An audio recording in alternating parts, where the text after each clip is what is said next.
Over the weekend, I took the Sony a7C out for a little photo and video walk, intending to do all of it outdoors, but I did not use an external microphone, which means that you could hear a lot of the wind. So like the scene here at the park, my goal is to basically capture what daily life. That is why I came back here to the much quieter studio to do commentary, which includes warning you about the wind. More on the sound at the end of the video, but for now, let's jump into the vlog.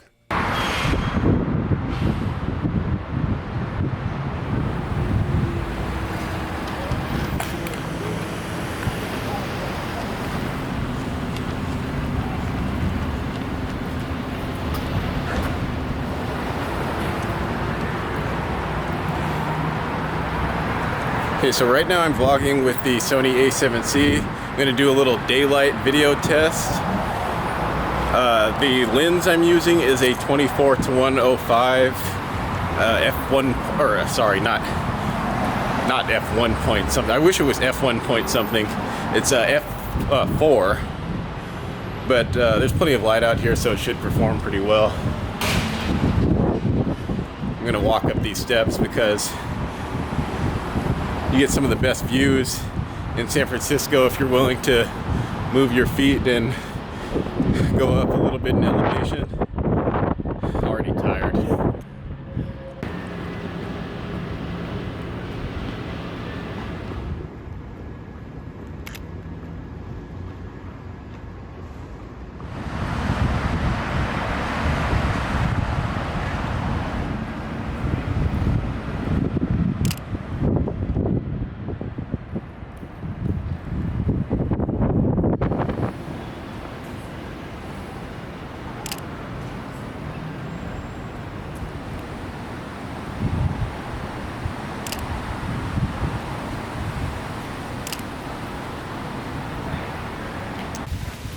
Okay, so I'm shooting everything handheld.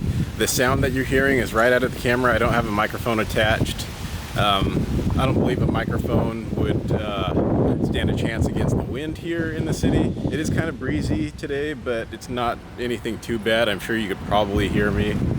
But yeah, when I'm shooting videos, I'm in movie mode, and the shutter speed is 1/50 in the movie mode.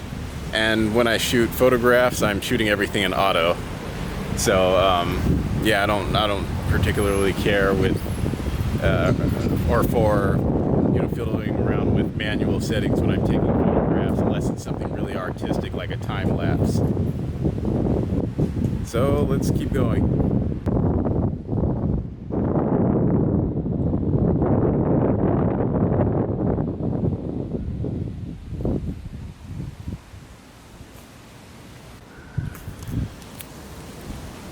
I saw someone with a little mini camera. I don't know if it was a ZV-1 or whatever. He walked the direction I intended to go, and I don't want to follow another photographer slash vlogger, so I'm going to go in this direction instead, which requires more uphill walking, which is tiring, but the views are always better the higher you go.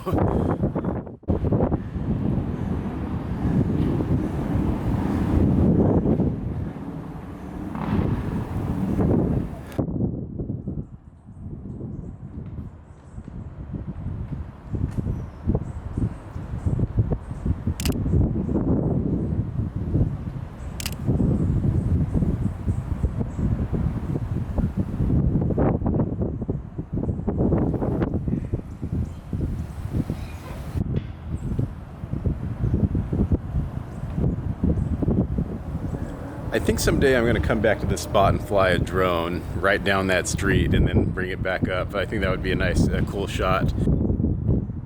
As far as the vertical shots go, I used to not be all that into those portrait shots, but they give you a sense of scale that the landscape shots don't give you. So I'm talking about the sense of scale that sort of communicates how far you are away from something.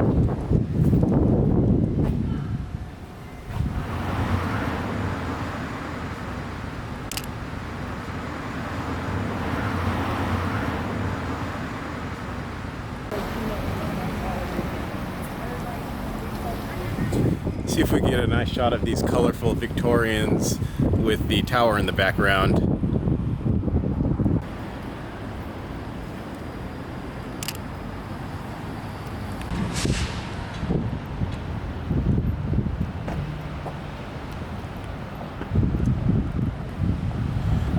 Whenever I take photographs like that have two different focal points, I will actually take two different photographs, one focusing on the focal point in the foreground and another one focusing on the focal point in the background.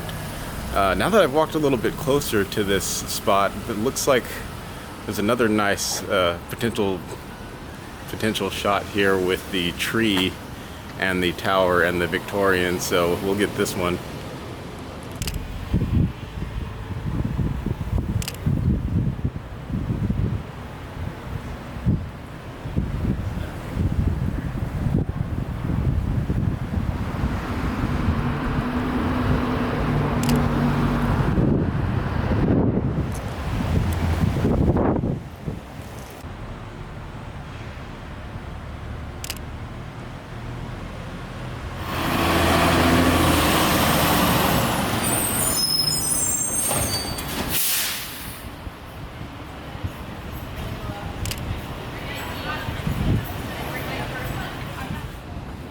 I think my favorite thing about using a lens that opens up to 24 millimeters on a full frame camera is that I could shoot a lot of photographs and videos of areas that have a lot of people without pointing the camera directly at any of those people. Like, so for example, that video that I just shot at the corner, I didn't have to point it at those people who were at that restaurant. I was actually pointing it between the church and I guess some other building over there. But it makes it look like I'm taking video or photographing something completely different when actually I am getting some of the city life with people. And I'm going to do the same at this park right here.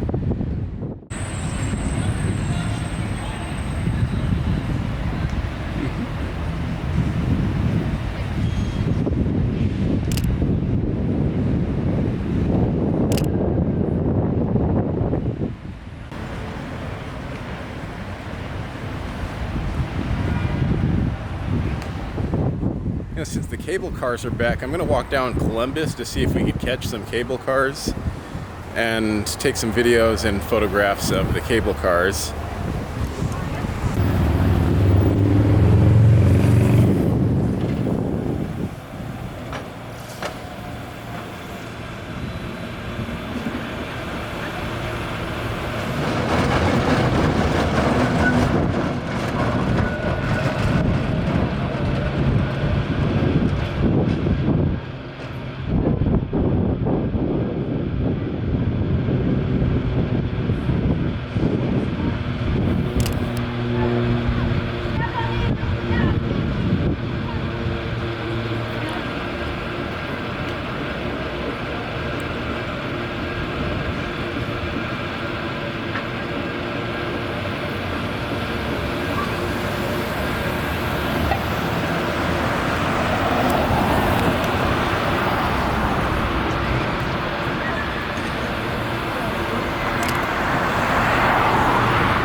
As stated in the vlog, I used a 24 to 105mm G OSS lens with the SteadyShot turned on so I could go handheld, but admittedly a lot of the footage was still pretty shaky.